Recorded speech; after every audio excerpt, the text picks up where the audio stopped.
الله العظيم. اللهم صل على سيدنا ومولانا محمد وعلى آل سيدنا ومولانا محمد وبارك وسلم. میرے محترم بزرگوں اور دوستوں، گزشتہ جمعے کو ایاک نعبد و ایاک نستعین پر بات ہوئی تھی کہ اللہ سبحانہ و تعالیٰ نے ہمیں اور آپ کو اس بات کی دعوت دی ہے، اس بات کا حکم دیا ہے کہ ہم دنیا کے اندر رہتے ہوئے احکام شرعیہ پر عمل کر کے اپنی زندگی گزاریں. جو واجبات اور فرائض اللہ سبحانہ و تعالیٰ نے ہمارے ذمہ لازم کیے ہیں، ان تمام فرائض و واجبات کو ادا کیا جائے، نمازوں کی پابندی کی جائے، رمضان آئے تو اس کے روزے بھی رکھے جائیں. اللہ سبحانہ و تعالیٰ نے مال دیا ہے تو اس مال کے اندر زکوٰۃ دی جائے. اتنا مال دیا ہے کہ حج بیت اللہ کیا جا سکتا ہے تو حج بیت اللہ بھی کر کے آئیں. اسی طرح سے جن چیزوں سے اور جن کاموں سے اللہ رب العزت والجلال نے منع فرمایا ہے، ہمیں اور آپ کو چاہیے کہ ان کاموں سے اجتناب کریں، ان کاموں کے دھورے بھی نہ جائیں. اللہ نے جھوٹ سے منع کیا ہے، ہم ہر حال میں یہ کوشش کریں کہ ہم جھوٹ نہ بولیں. اللہ نے غیبت سے منع کیا ہے، ایک دوسرے کی برائی کرنے سے منع کیا ہے، تو ہمیں چاہیے کہ ہم کسی کی غیبت نہ کریں، کسی کی پیٹھ پیچھے برائی نہ کریں. جب یہ سارے کام اللہ تعالیٰ نے ہمارے ذمہ لگائے ہیں، تب سوال یہ پیدا ہوتا ہے کہ باری تعالیٰ آپ نے اتنی پابندیاں ہمارے اوپر عائد کر دی ہیں، ہم نے آپ کی توحید کا اقرار بھی کر لیا ہے، ہم نے یوم آخرت پر بھی ایمان رکھتے ہیں، لیکن باری تعالیٰ جب ہم میدان عمل کے اندر قدم رکھتے ہیں تو شیطان ہمارے اوپر حاوی ہو جاتا ہے، ہمارے دلوں کے اندر غلط وساوس ڈالنے کی کوشش کرتا ہے، ہمارے راستے کے اندر آڑ بن جاتا ہے. کبھی تو خاندان والے ہمیں احکام شریعہ پر چلنے نہیں دیتے. اگر میں شریعت کے مطابق نکاح کرنا چاہتا ہوں تو خاندان والے آڑ آ جاتے ہیں کہ ہم تو پوری دھوم دھام کے ساتھ میں شادی کریں گے، ہم سادہ نکاح نہیں کریں گے. تو باری تعالیٰ جب یہ ساری چیزیں ہمارے سامنے آئیں گی تو ہم اس وقت کیا کریں؟ کیسے ہم آپ علیہ السلام کی سنتوں پر چل کر کے اپنی زندگی کو گزاریں؟ تو ایاک نستعین کے اندر اللہ سبحانہ و تعالیٰ نے اس مشکل سے نکلنے کا راستہ بتایا ہے کہ میرے بندے، جب تجھے شریعت پر چلنا مشکل معلوم ہو، جب تجھے خاندان والے احکام شرعیہ پر چلنے نہیں دیں گے، اسی طریقے سے ماحول خراب ہو، تو آپ میرے در پر آ جانا، مجھ سے دعائیں کرنا، مجھ سے توفیق مانگنا. جب ہم اللہ سبحانہ و تعالیٰ کے سامنے روئیں گے، اللہ سبحانہ و تعالیٰ سے رو لگائیں گے، اللہ تعالیٰ کے سامنے گڑ گڑائیں گے، تو اللہ سبحانہ و تعالیٰ ہمارے دلوں کے اندر اپنی محبت پیدا کروا دیں گے. اللہ سبحانہ و تعالیٰ ہمارے نمازوں کی پابندی کی توفیق عطا فرما دیں گے. آپ علیہ السلام نے ہمیں یہ دعا سکھلائی ہے، اللہم انا قلوبنا ونواسینا وجوارحنا بیدک. اے باری تعالیٰ ہمارے دل آپ کے قبضے کے اندر ہے، ہمارے دلوں کے اندر آپ کی حکمرانی چلتی ہے، آپ ہی کے حکم ہمارے دل مانیں گے. باری تعالیٰ ان دلوں کے اندر اپنی محبت ڈال دیجیے. باری تعالیٰ ان دلوں کے اندر نمازوں کی قدردانی، نمازوں کی اہمیت ڈال دیجیے. اے باری تعالیٰ یہ پیشانی آپ کے قبضے میں ہے، آپ پیشانی پر آپ کی قدرت ہے. اے اللہ اس پیشانی کو اپنے سامنے جھکا دیجیے، غیر اللہ کے سامنے ہمیں جھکنے سے بچا دیجیے. اے باری تعالیٰ ہمارے اعضاء آپ کے قبضے کے اندر ہے، زمین و آسمان آپ کے قبضے کے اندر ہے. باری تعالیٰ ہمارے اعضاء آپ کے قبضے میں ہے، لہٰذا ہمارے اعضاء سے وہ تمام کام چھڑوا دیجیے جو آپ کی مرضی کے خلاف ہے، اور ہمارے اعضاء کو ان تمام کاموں پر لگا دیجیے جو آپ کو خوش کرنے والے ہیں. اور وَفَقُنْ أَنْتَ وَلِيُّنَا وَاهْدِنَا إِلَىٰ سَوَاءِ الصِّرَاطِ. اے اللہ ہمارے نگہبان بن جائیے، ہمیں اچھے کاموں کا حکم دے دیجیے، ہمیں سیدھے راستے کی ہدایت دے دیجیے. جب ہم اللہ تعالیٰ سے لو لگا کر کے دعائیں مانگیں گے، اللہ سبحانہ و تعالیٰ سے مانگیں گے تو اللہ تعالیٰ ہمیں ضرور توفیق دے دیں گے. ہم دعا کو بڑا معمولی سمجھ لیتے ہیں، نمازوں کے بعد بھی ہمیں دعا مانگنے میں بڑی دقت اور پریشانی سامنے آتی ہے. اس لیے اس چیز کو ہلکے میں نہ لیں، اس چیز کو معمولی نہ سمجھیں، اس لیے کہ دعا سے بڑی بڑی چیزیں اللہ تعالیٰ کے وجود کے اندر لاتے ہیں. میں ایک واقعہ اسی مضمون کی مناسبت سے آپ کے سامنے سنانا چاہتا ہوں. شیخ الاسلام حضرت مفتی محمد تقی صاحب دامت برکاتہ العالیہ اپنا واقعہ تحریر فرماتے ہیں کہ جرمنی سے ایک شخص کا ان کے پاس خط آیا. خط کے اندر لکھا لکھا ہوا یہ تھا، وہ جو صاحب تھے وہ انہی کے ملک کے رہنے والے تھے، لیکن معاش کی تلاش میں، روزگار کی تلاش میں جرمنی جا کر کے مقیم ہو گئے۔ اب وہاں پہنچ کر کے ایک لڑکی سے تعلقات ہو گئے جو عیسائی لڑکی تھی۔ تعلقات اس حد تک پہنچے کہ انہوں نے اس سے شادی کر لی، بچے بھی ہو گئے۔ اس وقت اسلام کی کوئی اہمیت نہیں تھی، نمازوں کی کوئی فکر نہیں تھی، روزے کی کوئی فکر نہیں تھی۔ جب بچے ہو گئے، بچے بڑے ہونے لگے اور اس حد کو پہنچے کہ اب ان کو تعلیم دی جائے، تو وہ ایک دن کو دیکھتے ہیں کہ ان کی گھر والی ان کو یعنی بچوں کو عیسائیت کی تعلیم دے رہی ہے، مذہب عیسائیت سکھلا رہی ہے۔ اب ان کے اندر کا اسلام جاگا، ان کی جو غیرتی تھی وہ اب غیرت کے اندر تبدیل ہو چکی۔ یا اللہ یہ بچہ میرا ہے، جو پرورش میں کرتا ہوں، کھلاتا پلاتا میں ہوں، میری بیوی اس کو مذہب عیسائیت سکھلا رہی ہے، تیرا دشمن بنا رہی ہے، اے مولا کریم میں ضرور اس کو روکوں گا۔ چنانچہ جب بھی اس سے بحث کی جاتی تو چونکہ وہ مذہب عیسائیت کے بارے میں اچھی خاصی نالج رکھتی تھی، اس لیے وہ صاحب جب بھی اس سے گفتگو کرتے تو وہ ہار جا کر وہ جیت جاتے، وہ اپنا قائم نہیں کر سکتے تھے۔ لیکن دل کے اندر یہ تہیہ جما لیا تھا اور دل کے اندر یہ مضبوطی سے بات آ چکی تھی کہ میں ضرور اپنی بیوی کو، اس بچے کو مذہب تعلیم عیسائیت سے بچاؤں گا۔ چنانچہ اللہ سبحانہ و تعالیٰ نے ان کی مدد کی۔ تو حضرت فرماتے ہیں کہ میں نے اس خط کے جواب میں لکھا کہ میری یہ کتاب ہے عیسائیت کے بارے میں، عیسائیت کیا ہے، لہذا آپ اپنی بیوی کو یہ کتاب دے دو، اس کو دو چیزوں پر آمادہ کر لو، خود تو بحث نہ کرنا، اس لیے کہ آپ اسلام کے بارے میں کچھ جانتے نہیں ہیں، آپ کو کوئی نالج نہیں ہے، لہذا آپ کا بحث مباحثہ کرنا یا اس سے بات چیت کرنا محسوس ہے، لیکن اس کو دو چیزوں پر آمادہ کر لینا۔ نمبر 1 اس کتاب کے پڑھنے پر آمادہ کر لینا، نمبر 2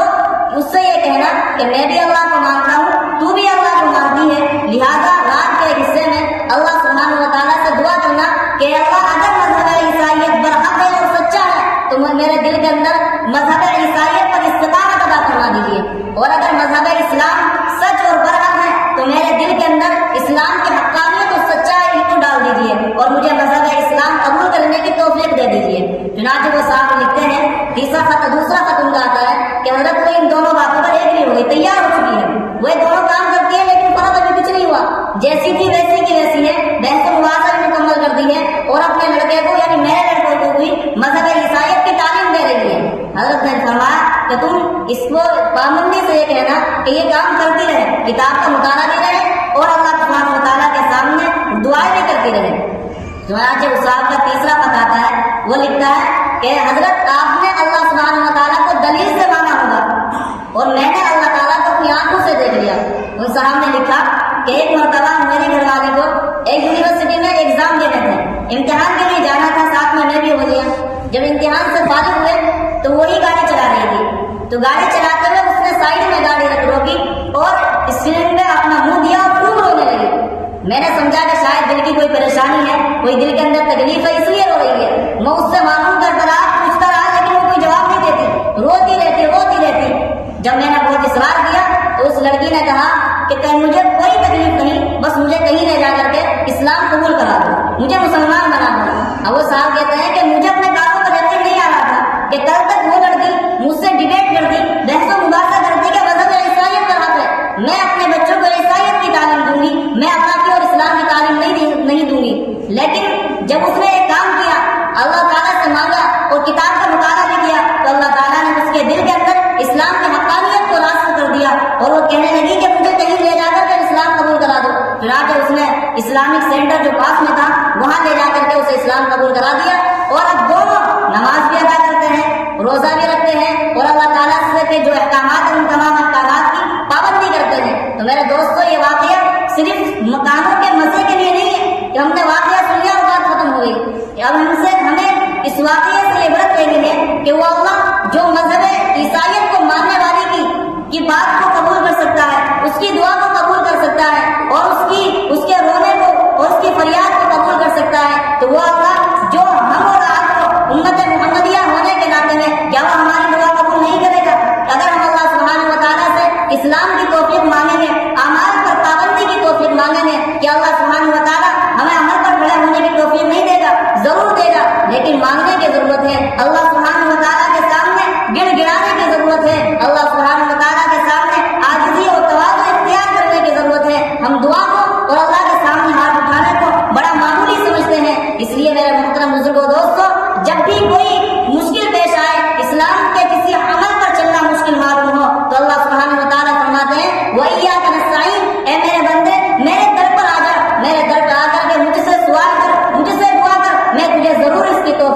وَإِيَّاكَ نَسْتَعِينُ، اے اللہ ہم آپ ہی سے مانگتے ہیں، ہم آپ کی مدد چاہتے ہیں۔ یہاں ایک سوال یہ پیدا ہوتا ہے کہ ہم تو دنیاوی کاموں میں آپس میں ایک دوسرے سے شب و روز کچھ نہ کچھ مدد مانگتے رہتے ہیں۔ بیمار ہو گئے کہ ڈاکٹر کے پاس علاج معالجے کے لیے جاتا ہے کہ مجھے دوا دے دو، میرا علاج کر دو۔ اسی طریقے سے بے روزگار ہو گئے، کسی سے فریاد کرتے ہیں کہ ہمارا روزگار لگا دو۔ گھر کا نقشہ بنوانا ہے تو انجینئر کے پاس جاتے ہیں کہ ہمارا نقشہ بنا کر کے دے دو۔ گھر بنوانا ہے تو مستری کے پاس جا کر کے کہتے ہیں ہمارا گھر بنا دو۔ نکاح کرنا ہے تو پیغام نکاح کے لیے کسی کی مدد اور تعاون لیتے ہیں۔ یہ سارے کام ہم تو کرتے رہتے ہیں۔ اب دل کے اندر یہ خیال پیدا ہو سکتا ہے کہ ہم تو شب و روز آپس میں ایک دوسرے سے مانگتے ہیں، تو یہ کیا بات نہیں کہ ہم اللہ سبحانہ و تعالیٰ کے سامنے اقرار کرتے ہیں کہ اللہ ہم آپ کی مدد مانگتے ہیں، ہم آپ سے فریاد کرتے ہیں، جبکہ ہم اپنے معاملات میں ایک دوسرے سے مدد لیتے ہیں، ایک دوسرے سے سوال کرتے ہیں۔ تو خوب سمجھ لیجئے اللہ سبحانہ و تعالیٰ نے وَإِيَّاكَ نَعْبُدُ وَإِيَّاكَ نَسْتَعِينُ، إِيَّاكَ نَعْبُدُ وَإِيَّاكَ نَسْتَعِينُ کے اندر ایک بڑی حقیقت کو کھولا ہے کہ واقعی اور حقیقی مدد کو اللہ سبحانہ و تعالیٰ سے مانگی جائے گی، اس لیے کہ اللہ سبحانہ و تعالیٰ ہی وہ ذات ہے جو انسان کی مکمل طور پر مدد کرنے پر قادر ہے، اور اللہ تعالیٰ کو اختیار ہے۔ رہا ہمارا آپس میں ایک دوسرے سے سوال کرنا، اگر بیمار ہو گئے ڈاکٹر کے پاس جانا، دوا لینا، علاج معالجہ کرنا، یہ سب سبب کے درجے میں ہے، اور اللہ سبحانہ و تعالیٰ نے ہی ہمیں اسباب اختیار کرنے کا حکم دیا ہے۔ اگر بیمار ہو جاؤ تو دوا لے لو، علاج معالجہ کر لو، لیکن دل کے اندر ہر آن اور ہر لمحے یہ فکر ہونی چاہیے کہ میں دوا لینے جا رہا ہوں، اس لیے کہ اللہ کا حکم ہے، لیکن ڈاکٹر نہ مجھے شفا دے سکتا ہے، نہ ڈاکٹر کے پاس شفا دینے کی قدرت و طاقت ہے، نہ دوا کے اندر کوئی تاثیر ہے، بلکہ اللہ سبحانہ و تعالیٰ ہی ہمارا شفا دینے والے ہیں۔ اللہ سبحانہ و تعالیٰ ہی ہماری ضروریات کو پورا کرنے والے ہیں۔ تو ہمیں ڈاکٹر سے دوائی بھی لینی ہے، اسی طریقے سے ایک دوسرے سے مدد بھی لینی ہے، لیکن اللہ سبحانہ و تعالیٰ سے حقیقی مدد اللہ ہی سے مانگی جائے گی، اللہ کے علاوہ کسی اور سے مدد نہیں مانگی جا سکتی۔ میرا محترم بزرگوں، دوستوں، اب ایک سوال یہ پیدا ہوتا ہے کہ ہم اسباب کو اختیار کرنے کا اللہ سبحانہ و تعالیٰ نے ہمیں حکم دیا ہے، لیکن اسباب کیسے اختیار کیے جائے، اسباب کن لوگوں کو بنایا جائے، تو اس بارے میں بھی سمجھ لیجئے کہ جو انسان زندہ ہے، جو انسان روئے زمین پر موجود ہے، ہم ان کو اسباب کے طور پر مان سکتے ہیں، ہم ان کو سبب بنا سکتے ہیں۔ لہذا وہ حضرات جو اس دنیا سے جا چکے ہیں ہم ان کو سبب نہیں بنا سکتے۔ مثال کے طور پر کوئی شخص بیمار ہوئے، وہ ڈاکٹر کے پاس جائیں گے، اپنا علاج معالجہ کرائیں گے، لیکن وہ ڈاکٹر اس دنیا سے جا چکا ہے، لیکن بڑا ماہر ڈاکٹر تھا، بڑی مہارت اس کو حاصل تھی، اس سے دنیا نے بہت زیادہ فائدہ اٹھایا، ہزاروں لوگ اس کے ہاتھوں پر شفایاب ہوئے۔ اب وہ اس دنیا سے جا چکا ہے، اب ہم اس سے مدد حاصل نہیں کر سکتے کہ ہم اس کی قبر پر پہنچ کر کے اس سے کہنے لگے کہ ڈاکٹر صاحب ہم تو آپ کے کلینک پر گئے تھے، دیکھا کہ وہاں تو تالا لگا ہوا ہے، معلوم کرنے پر معلوم ہوا کہ آپ نے اس دنیا کو خیر آباد کہہ دیا، اس لیے میں آپ کے قبر پر آیا ہوں کہ میرا علاج معالجہ کر دو، مجھے دوا تجویز کر دو۔ اب یہ نہیں ہو سکتا، اس لیے کہ اللہ سبحانہ و تعالیٰ نے جب تک وہ دنیا کے اندر موجود تھا اس وقت تک اس کو سبب بنایا تھا، اب وہ دنیا سے چلا گیا، اب اسے وہ سبب نہیں ہے، اللہ سبحانہ و تعالیٰ نے اب اس کو سبب نہیں بنایا ہے، بلکہ اب وہ شخص اس سے مانگنا اور اسی طریقے سے اس سے فریاد کرنا یہ جائز نہیں ہے۔ یہی حال اولیاء اللہ کا، اللہ کے نیک بندوں کا اور بزرگوں کا ہے، جب تک وہ دنیا کے اندر موجود ہے آپ ان سے دعا کرا سکتے ہیں کہ حضرت میں بیمار ہوں، اللہ سے دعا کر دیجیے اللہ مجھے شفایاب کر دیں، میرے اوپر قرض ہے آپ اللہ سے دعا کر دیجیے تو میرا قرض اتار دیں، میں غریب ہوں آپ اللہ سے دعا کر دیجیے اللہ تعالیٰ میری مشکلات کو آسان فرما دیں،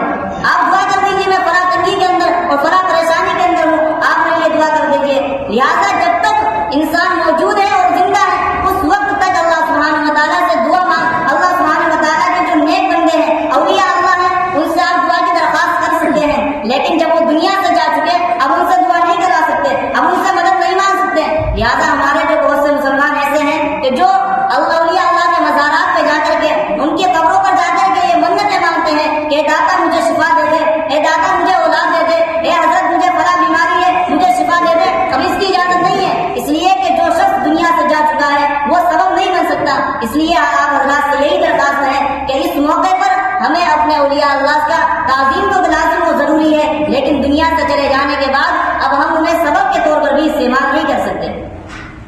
تیسری بات مجھے یہ آپ سے عرض کرنی ہے کہ اسباب، بے شک اللہ سبحانہ و تعالیٰ نے اسباب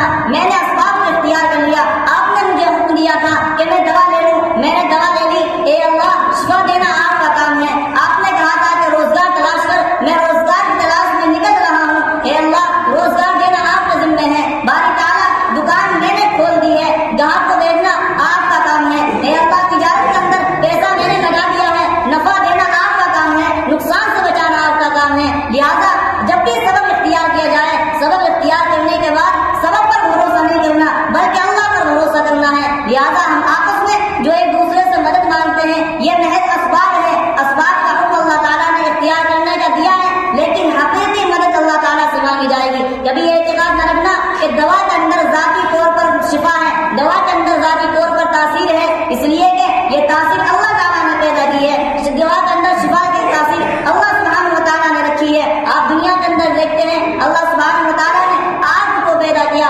آگ کے اندر جلانے کی صفت ہے۔ اگر کوئی چیز آگ کے اندر ڈالی جائے تو وہ چیز جل کر کے خاکستر ہو جائے گی، لیکن آگ جلانے میں اللہ کے حکم کی محتاج ہے۔ آپ نے ابراہیم علیہ السلام کا واقعہ سنا ہوگا، تو ان کو نمرود نے آگ کے اندر ڈال دیا، لیکن آگ نے ان کا بال تک نقصان نہیں پہنچایا، اس لیے کہ اللہ تعالیٰ کی طرف سے آگ کو یہ حکم تھا، یا نار کونی بردن و سلاما علی ابراہیم، کہ ابراہیم کے لیے ٹھنڈی ہو جا۔ اگر آگ کے اندر ذاتی طور پر جلانے کی صفت ہوتی، آگ ابراہیم علیہ السلام کو بھی جلا دیتی، لیکن اللہ تعالیٰ نے اس کے اندر جلانے کی صفت رکھی ہے، اس لیے اللہ تعالیٰ کی طرف سے حکم ملا کہ اپنی تاثیر ختم ہو چکی ہے۔ اسی طریقے سے چھری کے اندر کاٹنے کی صلاحیت ہے، اللہ سبحانہ و تعالیٰ نے یہ کاٹنے کی صلاحیت چھری کے اندر رکھی ہے کہ کسی چیز پر چلائیں گے تو وہ چیز کٹ جائے گی، لیکن چھری کاٹنے میں اللہ کے حکم کی محتاج ہے۔ اللہ سبحانہ و تعالیٰ نے کہ قابل السلام نے ارشاد فرمایا کہ ابراہیم علیہ السلام نے اپنے صاحبزادے کی گردن پر چھری چلائی، لیکن چھری نے کوئی اثر نہ کیا،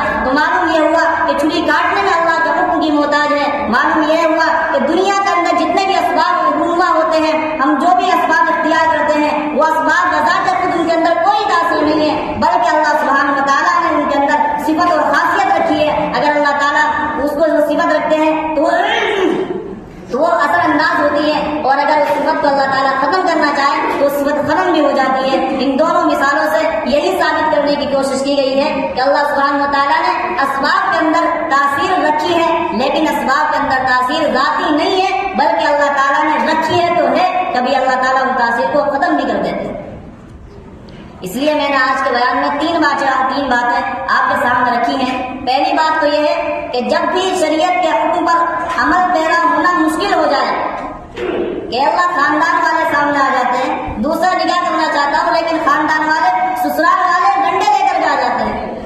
نکاح سادہ کرنا چاہتا ہوں لیکن خاندان والے آڑے آ جاتے ہیں، اے اللہ اس موقع پر میری مدد کیجیے، اس موقع پر مجھے سنت پر عمل کی توفیق دے دیجیے۔ تو جب بھی کوئی مشکل سامنے آئے تو اللہ سبحانہ و تعالیٰ سے رجوع کرنا چاہیے، اللہ سبحانہ و تعالیٰ سے دعا کرنی چاہیے۔ دوسری چیز، اللہ سبحانہ و تعالیٰ نے اسباب اختیار کرنے کا حکم دیا ہے۔ اسباب ہم بے شک اختیار کریں، لیکن اسباب اختیار کرنے کے بعد اسباب پر بھروسہ نہ کریں، بلکہ اللہ تعالیٰ پر بھروسہ کریں کہ اللہ اسباب اختیار کرنا میری ذمہ داری تھی، اور اسباب کے اختیار کرنے کے بعد باقی کام آپ کا ہے۔ آپ فائدے بھی دے سکتے ہیں، آپ نقصان بھی دے سکتے ہیں، ضرر اور نقصان اور فائدہ آپ کے ہاتھ میں ہے، لہٰذا یہ عقیدہ بھی ہمارا رہنا چاہیے۔ تیسری چیز، اسباب ہم دنیا کے اندر ان لوگوں کو بنا سکتے ہیں جو زندہ ہیں، اور جو مردہ ہو چکے ہیں ان سے ان کو اسباب نہیں بنا سکتے، لہٰذا جو حضرات اس دنیا سے جا چکے ہیں ان سے دعا نہیں کرا سکتے، ان سے اولاد نہیں مانگ سکتے، ان کی قبروں پر سجدہ نہیں کر سکتے، ان کی قبروں پر چڑھاوے نہیں چڑھا سکتے۔ یہ تین باتیں میں نے آج کے بیان میں آپ حضرات کے سامنے رکھی ہیں۔ اللہ سبحانہ و تعالیٰ ہم سب کو ان باتوں پر عمل پیرا ہونے کی توفیق عطا فرمائے۔